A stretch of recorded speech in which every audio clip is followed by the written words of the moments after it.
Telefónica, Enrique Quintana, director general editorial del diario El Financiero. Lo saludo con gusto, como siempre que entra a este espacio informativo, y bueno, le deseo en esta ocasión un feliz año. ¿Cómo estás, Enrique? Muy bien, Primitivo, igualmente para ti y desde luego para toda la audiencia. Gracias por tomarnos la llamada. Año nuevo, impuestos nuevos, efectos que ahora causan enojo, ¿no?, entre muchas personas, Enrique, que sin lugar a dudas afectan de repente el bolsillo de miles de mexicanos. Hay que sumarle a la cuesta de enero el efecto de esta reforma, pues. Pues mira, los impuestos apenas empezaron. Los que ya se están pagando son los impuestos indirectos, es decir, los que van al consumo.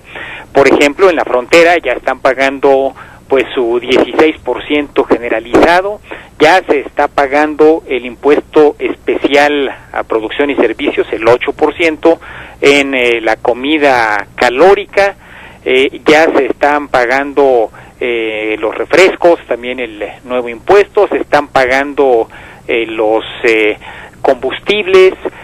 Tuvimos también, ese no es impuesto, es precio de un servicio, pero pues también ya nos estrenamos el año con el nuevo precio de la gasolina, Primitivo, y todavía faltan para este mes, para la primera quincena del mes, entrarán en vigor las nuevas tablas de retención del impuesto sobre la renta, que van a afectar particularmente a los sectores de más altos ingresos, pero bueno, cuando salga el cheque de la quincena, pues ahí habrá una menor cantidad de dinero porque habrá aumentado la retención. Y luego en febrero, las empresas o las personas físicas que tienen que declarar mes con mes, pues también tendrán que caerse con sus impuestos correspondientes al mes de enero y pagarle al SAT pues el extra que deriva de las nuevas tasas que están aplicándose a partir del día de ayer, Primitivo. Así es que un cambio muy radical que se va a presentar no solo hoy, sino de aquí a los próximos 2 meses. Y además del impuesto, pues también hay que tomar en cuenta que hay obligaciones, hay diferentes procedimientos que tienen que hacerse que no se hacían el año pasado, como por ejemplo la emisión de la factura electrónica. Aunque se dio un plazo a los pequeños contribuyentes de 3 meses, la realidad es que pues muchos están desconcertados. Lo que es un hecho es que van a tener que generar esta factura con un código electrónico, un código digital, cosa que antes no hacían. En las nóminas también las empresas deberán emitir recibos, ya no va a ser exclusivamente el taloncito que tradicionalmente se entregaba al trabajador, sino deberán portar también ya el sello digital correspondiente.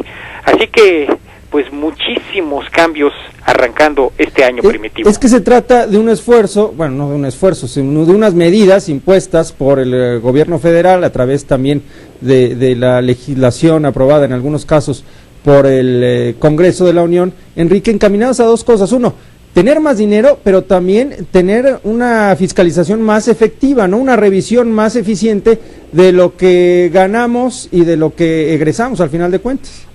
Sistemas de cruzamiento de información mucho más eficaces y un mecanismo donde nos convertimos en vigilantes unos de otros. Déjame ponerte un ejemplo que ya ocurrió a partir del día de ayer.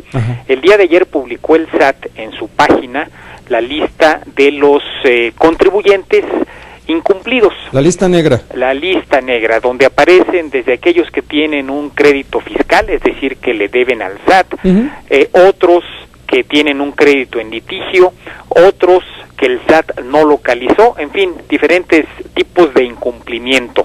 Bueno, uno puede meterse a esa lista, que es larguísima, de miles de personas, o también puede poner la clave, el RFC, de aquel que quisiera averiguar si está en la lista, y de esta manera saber si su proveedor, si la persona que nos emplea, si una persona a la que se le vende, está pagando correctamente sus impuestos o no.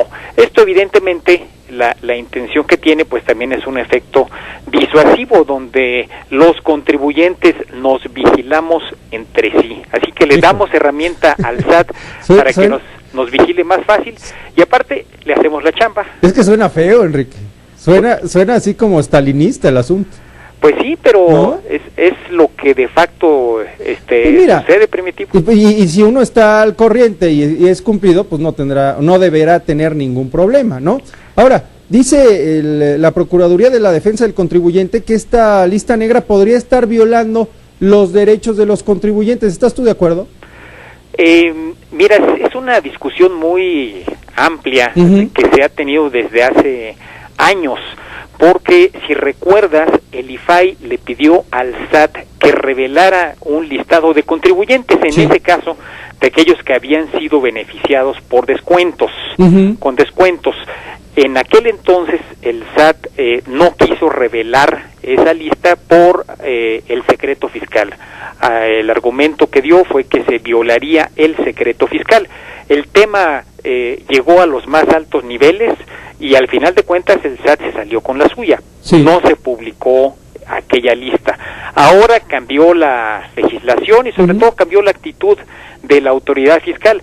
Lo que la Prodecon también está demandando pues es que sea simétrico y así como se revelaron los nombres de los contribuyentes incumplidos, se revelen los nombres que no están todavía ahí en el sitio de aquellos que recibieron el beneficio de la cancelación de un crédito fiscal. Digamos, de un lado en las columnas están aquellos que tienen fincado un crédito fiscal, pero si uno busca en la misma página del SAT el de los contribuyentes con créditos cancelados, pues ahí todavía no encuentra nada. Espero que le hagan caso a la Prodecon y que sí se presente esta información de manera simétrica. Respecto a si viola o no derechos humanos, pues yo creo que no, porque bueno, si alguien le debe a un banco, por ejemplo, pues en el buró de crédito aparece, y pues no he escuchado que el buró de crédito esté violando derechos humanos. Claro, desde luego, aquí lo que sería pues demandable o exigible, si tú me lo permites decirlo así, Enrique, pues sería que se aplique a todos parejo, incluida la Secretaría de Hacienda, ¿no? Sí, claro, inclusive a servidores públicos y dependencias. Nos hemos enterado a través de esta primera lista de, por ejemplo, organismos dependientes de municipios, los organismos de agua de varios municipios del Estado de México, pues que no le pagan a Hacienda los impuestos correspondientes. De esta manera creo que también del lado del sector público debiera haber una revelación de la información de sus funcionarios incumplidos. Ojalá que efectivamente las cosas, como dices, Primitivo, sean verdaderamente parejas. Ahora, Enrique, a lo largo de la historia siempre nos hemos quejado de que pagar los impuestos en México es caro y es difícil, que el esfuerzo para pues hacerse llegar más recursos de parte del Estado mexicano, pues se ve obstaculizado por las propias reglas del juego. Este nuevo esquema que empieza a ponerse en marcha, ¿va en un buen sentido, en un sentido adecuado para decir, órale, vamos a hacerte la vida fácil, entre comillas, provocando para que tú pagues los impuestos? Mira, yo creo que no se avanzó en ese terreno. Ha habido, digamos, algunos avances, y no en esta reforma, sino desde las anteriores, permitiendo, por ejemplo, el pago a través de los portales bancarios. Antes, para quien tenga suficiente memoria, pues había que ir a las oficinas federales de Hacienda a hacer filas, y pues esto era mucho más complicado.